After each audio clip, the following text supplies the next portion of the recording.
Law of One, Session 6.2. If you remember last time, I had to cut it short because there was a lot of content, and you're going to see why now. In this part 2, we're going to talk about probably one of the most exciting topics in the whole Law of One, especially for us right now, harvest. So let's just get started.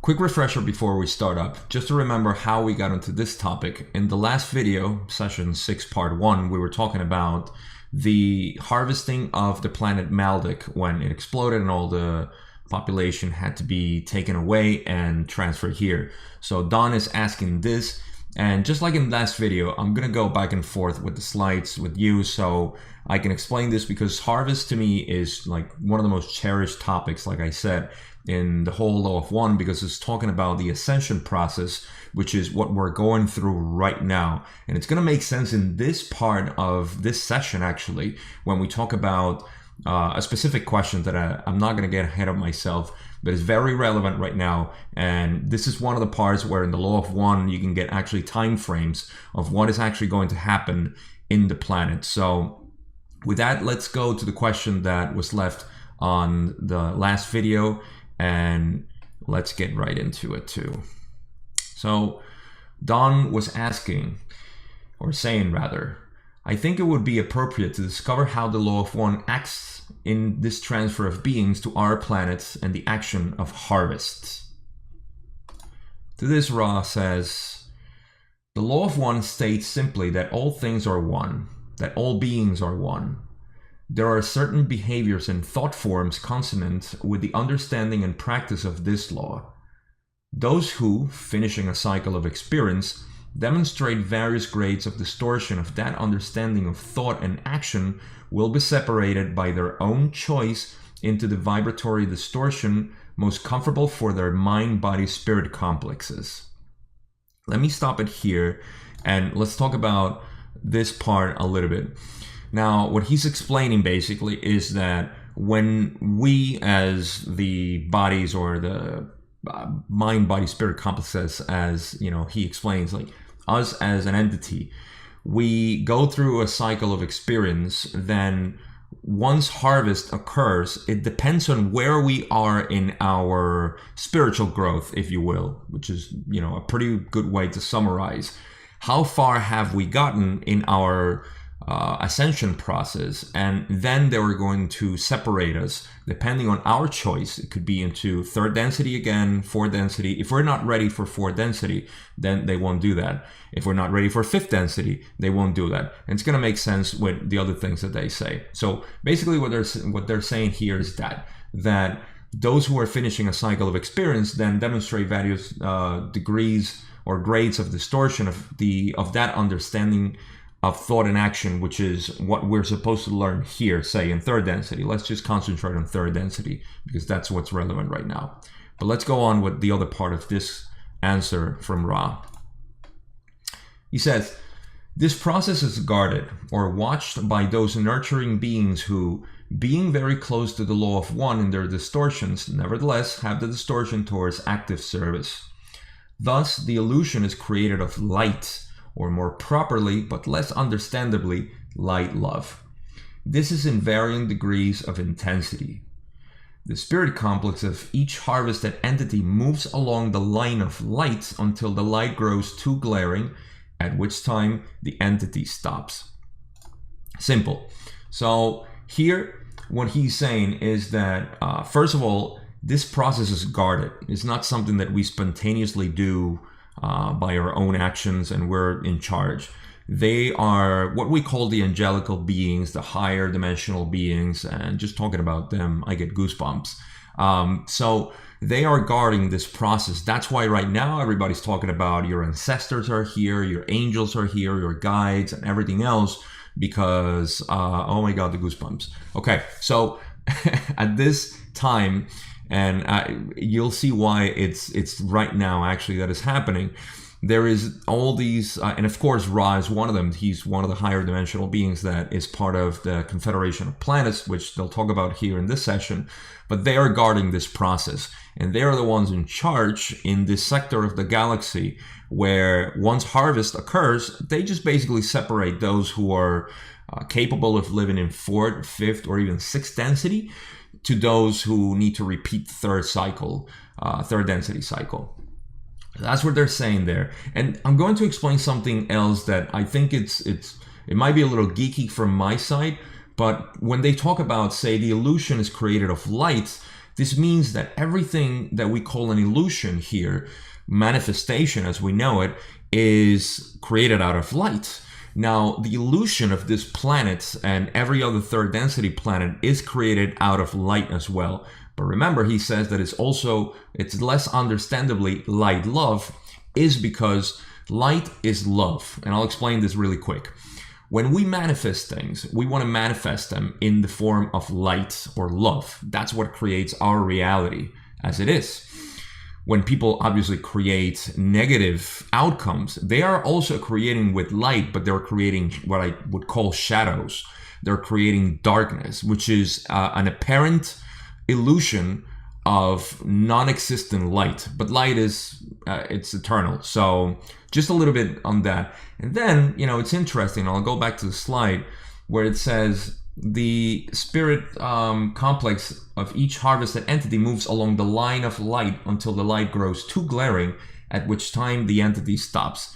And to me, what this means is that in the spectrum of the light that creates the world, the reality that we're living, especially when we talk about densities, the harvested entity moves along the line of 3rd, 4th, 5th density, depending on where it's too glaring, which means that they're not prepared for it, it stops. So that's like the allowance that we have, or that we may have. But let me not linger too much into this, and let's continue with the other stuff. Part of this question as well, and I'll discuss it also. He says, this entity, the one that moves through the spectrum of light in densities, this entity may have barely reached 3rd density, or it may be very, very close to the ending of the 3rd density light-love distortion vibratory complex, meaning the density where they're supposed to be. Nevertheless, those who fall within this octave of intensifying light love then experience a major cycle, during which the opportunities are many for the discovery of the distortions which are inherent in each entity, and therefore the lessening of these distortions. Okay, so this one, it's actually very easy. They're talking about how once you get to that point, and let me go back to the slide so I can read a specific part, when it says that once it reaches or fall within this octave of intensifying light love, then experience a major cycle, meaning that us who came into, or not us actually, but say Maldek, the people from Maldek who came in a long time ago, they have to experience a major cycle to prove themselves and grow spiritually until harvest comes at the end of either a major or a great cycle, which again, they're going to talk about it here. So that's all they're saying, that once you reach that point, like Maldek, the population of Maldek did, they got here and now they need to experience a major cycle, which again, Don is going to ask very soon. So let's go back to what they were talking about. And here it goes.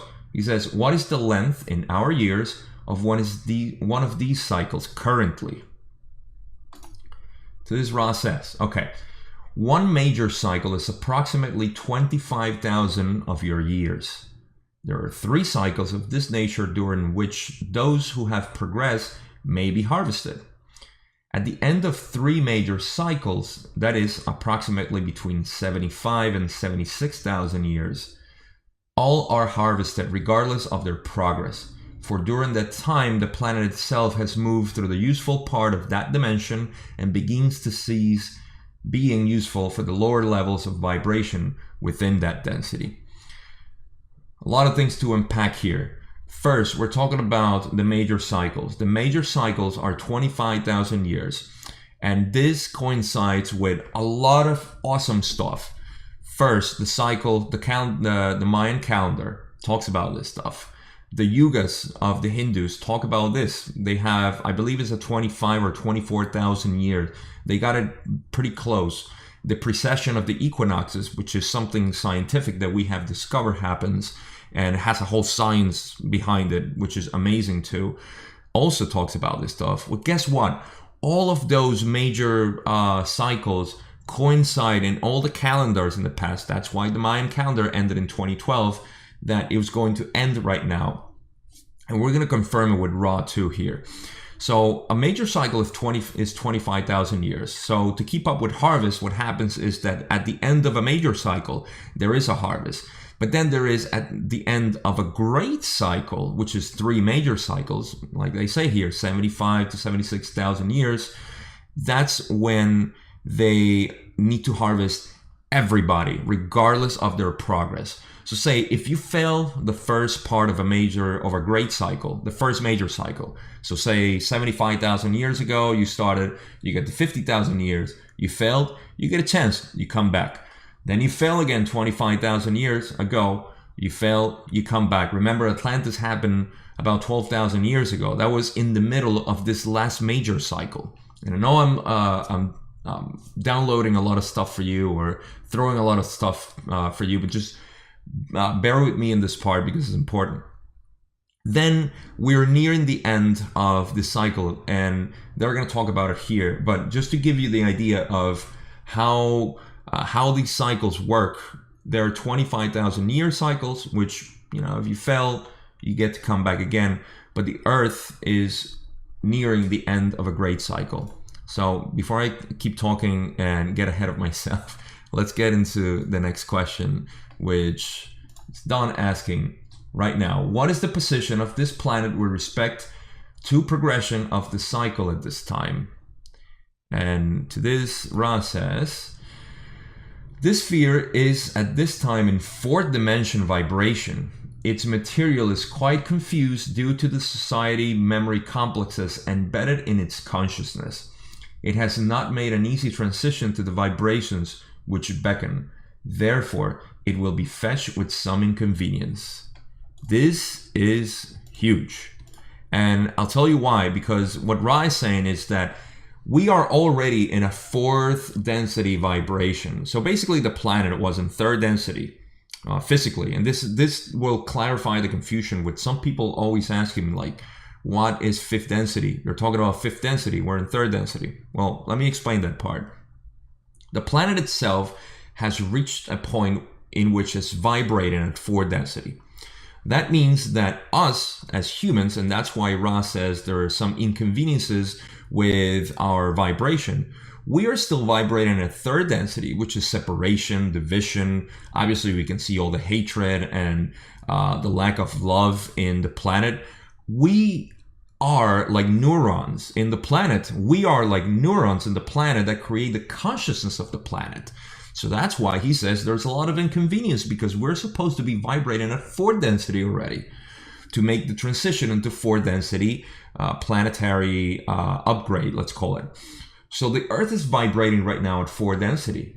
That means that once we reach this threshold, which we have already, we need to be vibrating also at 4th density. Why? Because otherwise, when the solar flash, which again, it's not part of this topic, but once this actually ends physically, then we won't have a 3rd density. And this is why Ra also says here, let me go back because I think his words are very important. He says, therefore it will be fetched with some inconvenience. No, I'm sorry, I'm getting ahead of myself here again, but I'll explain this as I go. So what actually happens is that we will be harvested, and the people who are not ready for 4th density will not be able to live in this Earth because it's not going to be available for them. And again, this will show up here. And before I keep talking, because I get very excited with this harvest process, let's go back to the other question. And it's Don saying, talking about the inconvenience that we were talking about right now. Is this inconvenience imminent within a few years? This inconvenience, or this harmonious vibration complex, has begun several of your years in the past. It shall continue unabated for a period of approximately 30 of your years.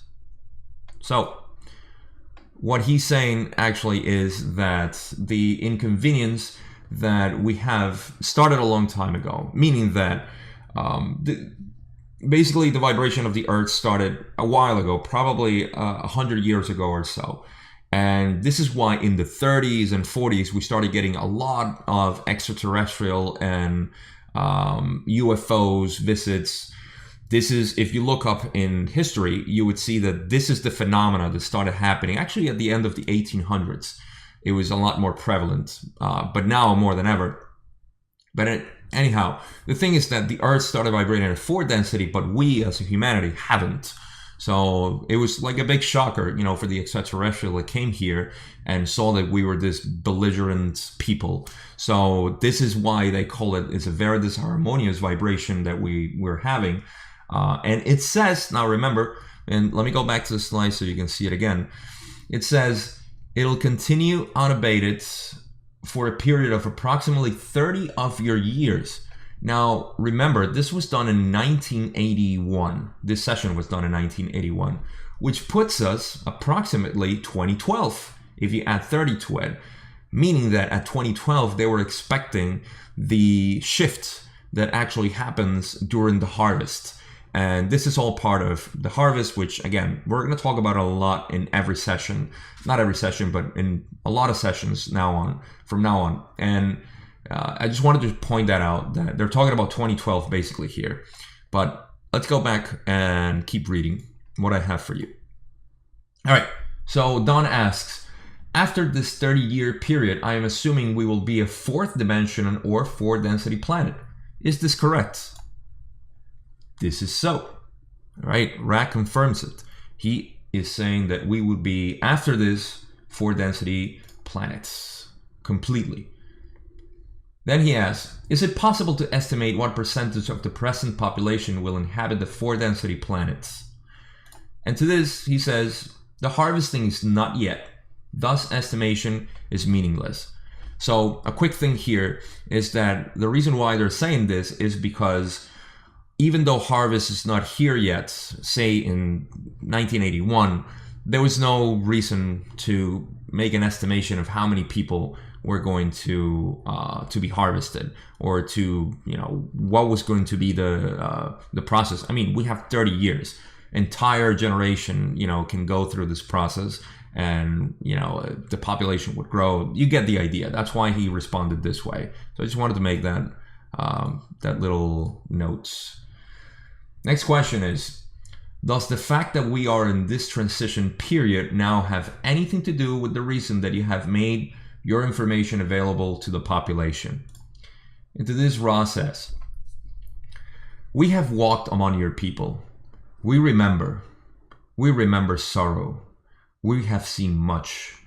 We have searched for an instrument of the proper parameters of distortion in mind-body-spirit complex, and supporting an understanding group of mind-body-spirit complexes to accept this information with minimal distortion and maximal desire to serve for some of your years. The answer, in short, is yes. However, we wish you to know that in our memory, we thank you. This is like so amazing, so loving from them, just to say that last line, that we wish you to know that in our memory, we thank you.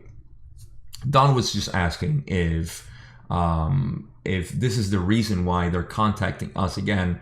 And I think it's so beautiful that Ross says that they have been here for a long time, and they have seen our sorrow, and they have been like our companions without being actually here, but seen our history.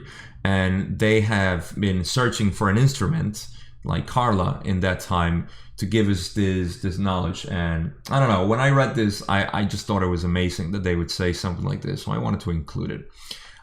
But again, without getting too emotional, let's go back into the question that Don has next, and that has to do with UFOs now. And he says that this shaped craft we call UFOs have been said to come possibly from the planet Venus. Would any of these be your craft? He says, we have used crystals for many purposes. The craft of which you speak have not been used by us in your space-time present memory complex. However, we have used crystals in the bell shape in the past of your illusion. Don asks, how many years ago in the past did you use the bell-shaped craft to come here? Then Ra says, we visited your peoples 18,000 of your years ago and did not land. Again, 11,000 years ago.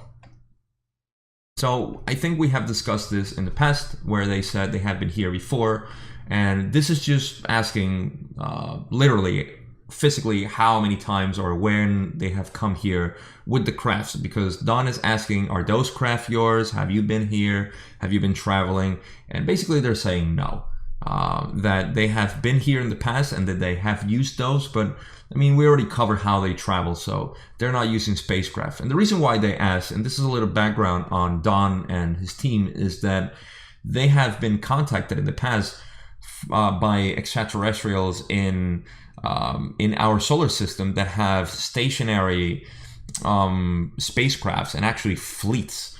And that's why he's asking if these crafts are from them. But I mean, we know already that Ra is a higher dimensional being from pretty far in the physical realm. So let's go back to the series of questions that Don keeps asking, and it has to do with the photographs of the bell-shaped craft and reports of contact from Venus exist from less than 30 years ago.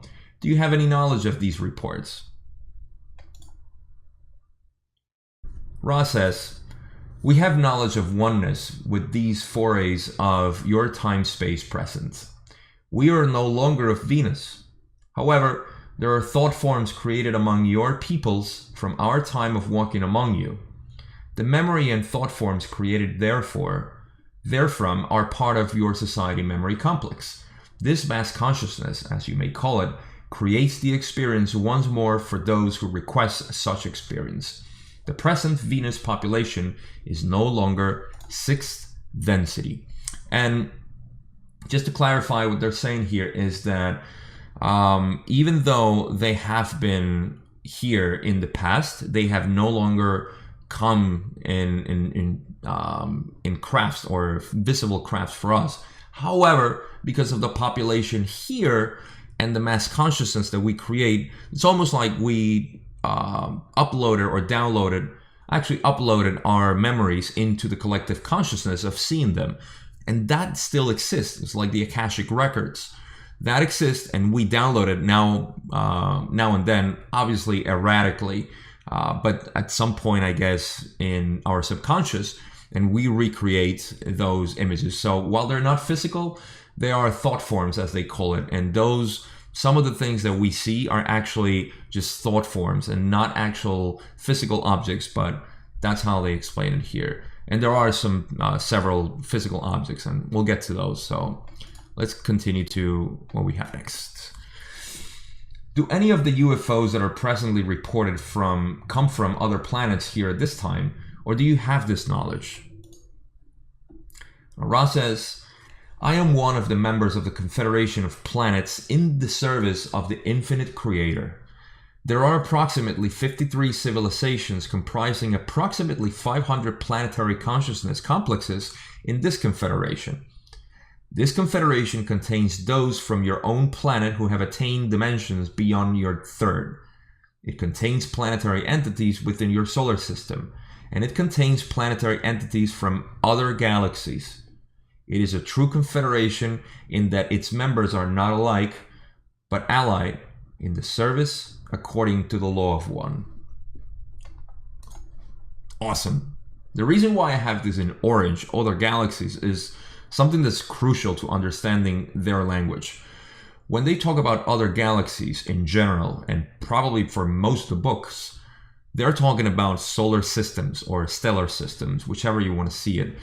They're not talking about our actual galaxies. And Don will ask this in the next sessions, but because it creates confusion when they talk about other galaxies. Is it Andromeda? Is this NG? It's not another galaxy per se. they're talking about, say, Sirius or Alpha Centauri or other stars that we know have planets. To them, they refer them as galaxies because they are suns or stars that have planets, and they call them galaxies for some reason. So again, this distinction is going to be clarified in the future, but I wanted to make sure that you don't get the wrong impression here when they talk about other galaxies. Okay, and the other thing that they're talking about here, as it relates to the question that he asks, is that they are members of the Confederation of Planets, which is approximately 53 civilizations comprising of approximately 500 planetary consciousness, which means that they are they're not a specific planet or a group of specific planet. They are civilizations that exist in different planets who have allied themselves in the law of one to spread this message, basically. And that's what they're saying here. So when they refer to bell-shaped crafts or any sort of ET contact that or things that they have seen about the Confederation of Planets, they're talking about their own kind, basically, their own people or group of people, as they say. So they'll make the distinction also with others that may be from the Orion group or others, but that's basically the distinction that they're making here, to say that yes, they know about these ET visitations. Let's call it that. All right, next question is: do any of these come here at this time in spacecraft in the past, say, 30 years? Now Don is asking a lot about the past 30 years because these last 30 years before 1981, there was a lot of activity. Think about from the 50s to the 80s, there was a lot of activity in the skies. And if you remember the flyby from Washington, D.C. in 1951, I believe it was. I mean, there was a lot. Like right now, we don't see as many as they used to. So that's why he's asking a lot of this. To this, Ra says, though, we must state that this information is unimportant. If you will understand this, we feel that the information may be acceptably offered. The law of one is what we are here to express. However, we will speak upon this subject. Each planetary entity which wishes to appear within your third-dimensional space-time distortion requests permission to break quarantine, as you may call it, and appear to your peoples. The reason and purpose for this appearance is understood and either accepted or rejected. There have been as many as 15 of the Confederation entities in your skies at any one time, the others available to you through thought. At present, there are 7 which are operating with craft in your density. Their purposes are very simple: to allow those entities of your planet to become aware of infinity, which is often best expressed to the uninformed as the mysterious or unknown.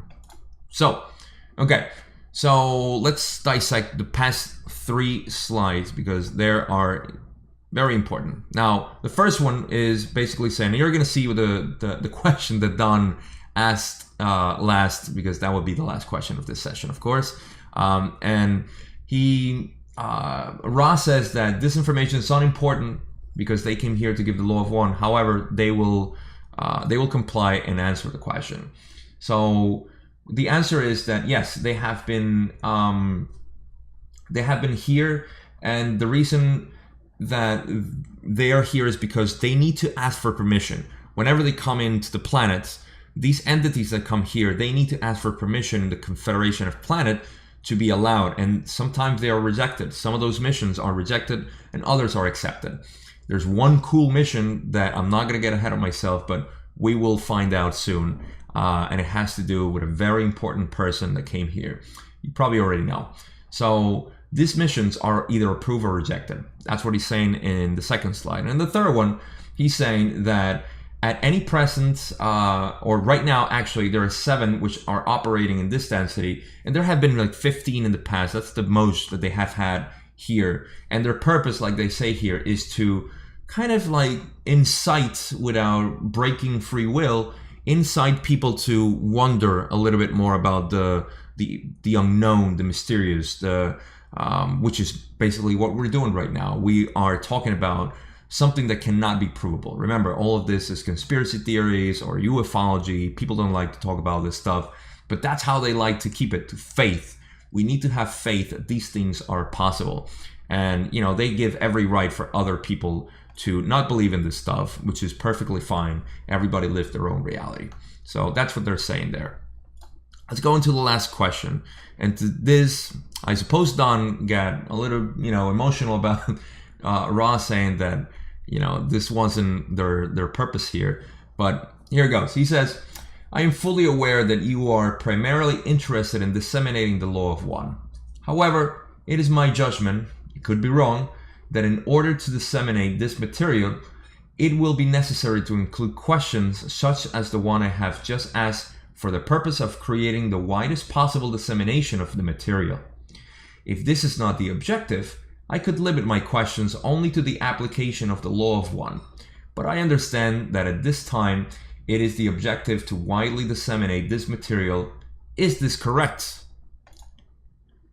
Beautiful Ra just says, this perception is only slightly distorted in your understand learning.